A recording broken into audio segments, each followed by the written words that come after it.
அமலாக்கத்துறை விரைவில் வேலூர் எம்பி கதிர் ஆனந்த் வீட்டின் கதவை தட்டும் என பாஜக மாநில தலைவர் அண்ணாமலை கூறியிருந்த நிலையில் அமலாக்கத்துறை கதவை தட்ட வேண்டிய அவசியம் இல்லை என்றும் தாங்களே கதவை திறந்து வைக்கிறோம் என்றும் அமைச்சர் துரைமுருகன் பதிலடி தந்துள்ளார். இன்னைக்கு துரைமுருகனுடைய முழு கவனம் எங்கேயா இருக்கு?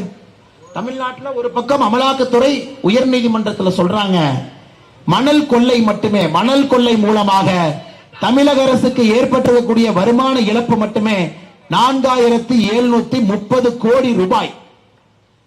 ஒரு குடும்ப பணக்காரங்களாயிட்டே இருக்கிறாங்க.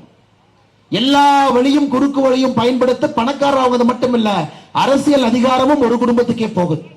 எப்படிங்க ஐயா சமுதாயம் முன்னேறும்? அதாவது அப்பா அமைச்சர், பையன் எம்பி, இதே தொகுதி, எல்லா விஷயத்திலையும் அண்ணனுக்கு சம்பந்தம் இருக்கு. எப்படி இந்த தொகுதி முன்னேறுங்க ஐயா? இன்னைக்கு அமலாக்கத்துறை மற்றொரு ஒரு அறிக்கை கொடுத்திருக்கிறார். இந்த மணல் கொள்ளையில பாத்தீங்கன்னா சம்பந்தப்பட்டவங்க இருந்து ஆரம்ப கட்ட நடவடிக்கையாக 136 கோடி ரூபாய் மதிப்புள்ள சொத்துக்களை முடக்கி இருக்கின்றார். இன்னைக்கு எந்த நேரமும் கூட கதிரானந்தனுடைய வீட்டு கதவை தட்டுவதற்கு வாய்ப்பு இருக்கு நமக்கு தெரியும்.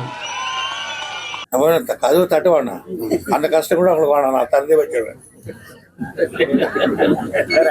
பொருளாதாரத்துல பின்தங்கி இருக்கு தமிழகம்.